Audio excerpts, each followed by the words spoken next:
Morning everyone. So just rolling out this morning, morning off work, so I thought I'd make the most of the half decent weather while we still got it.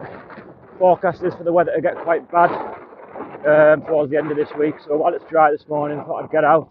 Eventually got the kids back to school, so that's good. No more homeschooling for a while, hopefully, fingers crossed. So hopefully a little bit more time now to start getting out a bit more, as long as the weather does stay fine. Not a big lover of riding in the rain, so there might be some more indoor sessions to come as well, but hopefully start getting out a bit more now as well. So it was a bit of a disappointing week last week, the testing week that I had. I was pretty frustrated with my results. I suppose it was to be expected, sort of 6 to 8 weeks not really doing much, but yeah, it did knock my end in a little bit, but kind of putting that behind me now. Going to use it as motivation, start pushing on. So this week so far started doing my first structure of training, so I've got some intervals in there I've done, and they went pretty well, completed them, and yeah, so hopefully all is looking good now, looking forwards.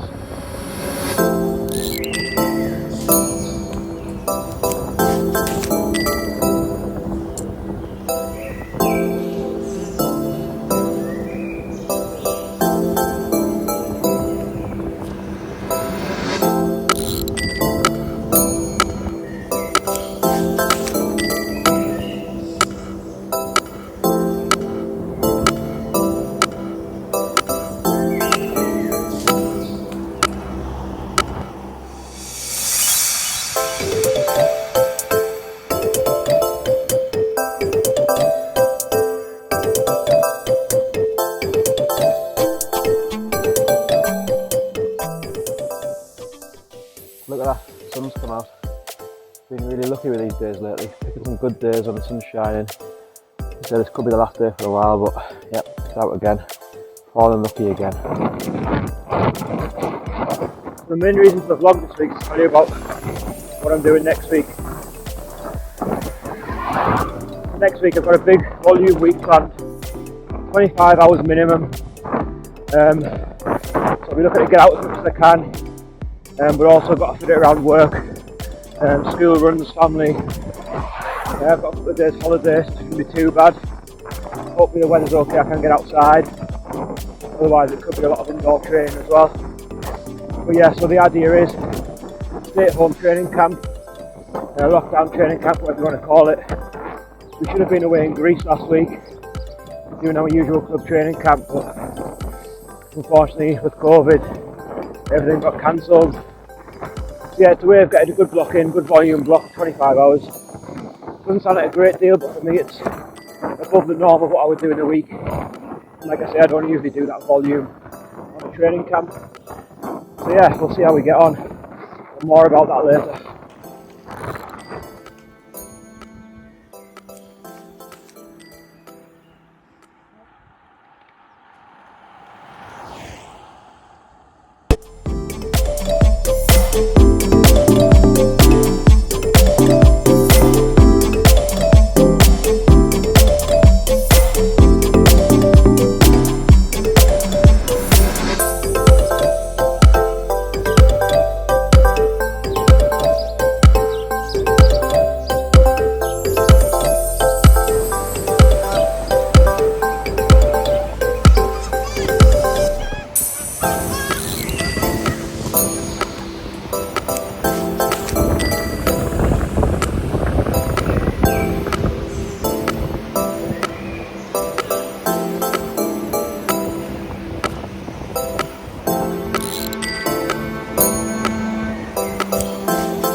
As you just heard me talking about my ride there, the last few weeks have just been about kind of getting back on the bike, getting back to more training, more hours on the bike, just generally easing myself back in.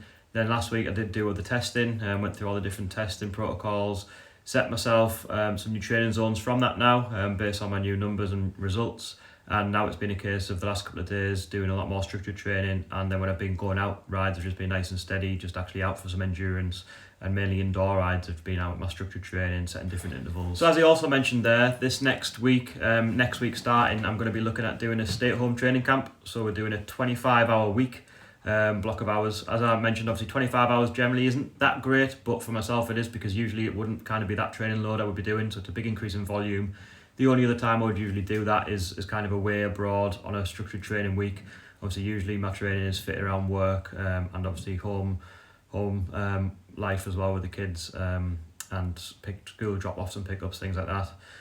So the reason behind that, we are doing it in conjunction with You Change Lives 25, which is an initiative in Hartlepool. So with Hartlepool Sport and the PFC Trust, the Patrick Francis Connolly Trust. So You Change Lives 25 is about young carers in Hartlepool. On average, young carers spend 25 hours a week dedicated to caring for family members, and some of those young carers can be as young as 8 years old. So it's a case of trying to give these young carers a respite. So the idea behind the initiative is try and raise 50,000 to buy a caravan for these young carers to actually go to for some respite away from their care and responsibilities. So I see this as a really worthwhile cause, and it's a much needed reward for those young people. So obviously the idea has come from the 25 hours, obviously comes from the 25 hours the young carers dedicate. So we're going to set up a week, 25 hours of training. So, and obviously call it a lockdown training camp, because that's usually where the volume would come from. And yeah, so it's going to be a case of having a look on Training Peaks to see when I can fit these hours in. Like I said, trying to balance it around work as well. Next week I've got a couple of days holiday, so we'll fit it in around them as well. Doing the bigger days when we can. Hopefully the weather will be kind, so I can get outside on those bigger days. And we're going to rope in the whole club as well, Manila Cycling Club. Try and get as many people to complete the 25 hours as well if they can. If they can't do the full 25 hours, they may just dedicate to doing 10 or 15, 20, no matter what people want to do. We're also going to try and engage the whole community in the town as well, in the local area, and get people involved with our Strava. So we'll put some links down below, log into our Strava club and log our hours next week as well, and we'll see as a total how many hours we can all complete together. So obviously most importantly, links down below to our Just Giving page. So this is, like I say, is a really good initiative. We want to try and raise as much money as we can as a club, and as an individual I want to raise as much as we can for the Patrick Francis Connolly Trust. So as I mentioned, the training camp we would have been doing over the last couple of weeks, we would have been in Greece, so this is another good opportunity to get a good block in for myself. I do generally respond quite well to good big blocks of training camps, and do come off the back of them quite well. So I'm looking forward to this week coming up, to be honest. I am going to miss Greece. Well, I have missed Greece. It was a real shame not to be able to go over there this year, but I'll make the most of next week. Obviously I'm not going to have Stephen here looking after me from Greek Cycle Holidays, cooking and following us in the van as he does over there, and we won't have the amazing weather and the amazing rides that we do over there, but we'll make the best of it, and we're already looking forward to getting back over there with Stephen next year in Greek Cycle Holidays. If people haven't been to Greece with a bike before, highly recommend you check it out, and get over there and drop the Greek Cycle Holidays a message, because they do look after you, and Stephen's cooking is fantastic, and his guides around there, he knows the local roads like the back of his hand. They are fantastic, so once again check out the links in the description below, and yeah, get across to their website, check them out, have a look, and hopefully get yourselves across to Greece soon. So the challenge is going to be running next week, going to start on Monday the 15th, and run right until the 21st of March. So it's trying to get 25 hours in over 7 days. So like I say, I'm probably going to manage some 5-hour days, maybe when the kids are at school, and to get them dropped off on the days I'm off. Some days I may have to split in two, so it may be a case of doing a couple of hours early in the morning, and then maybe some hours later in the evening on Zwift. And then there is some days where I'm already committed to doing Zwift rides as well, and leading some virtual activity, so I'll be planning that in as well.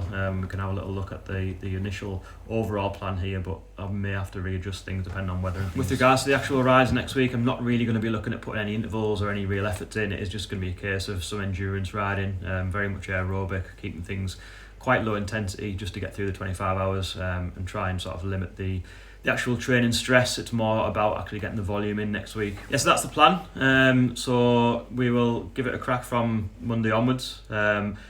Check out my Instagram, keep checking back on YouTube, and we will be sort of following live. So each day I'll have updates live across on Instagram, so check out the link in the description below. And yeah, we'll have a full video just over a week's time as well, reviewing the training camp that I've completed, and see how we got on with it. And lastly this week, just a little lesson for everybody. So this week I took the kids back to the BMX track as well before they went back to school. Decided to show them that maybe they could go a little bit faster over some of the bumps and try and get a bit of air off the jumps. Probably not something I should have done, not a big sort of confident BMXer myself.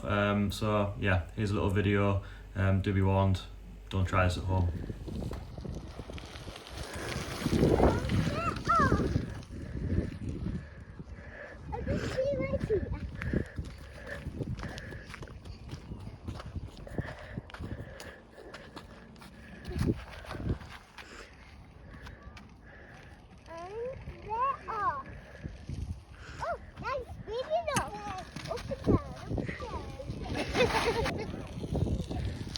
Once again, like, subscribe, and hit the alerts button for future updates, and see you next week.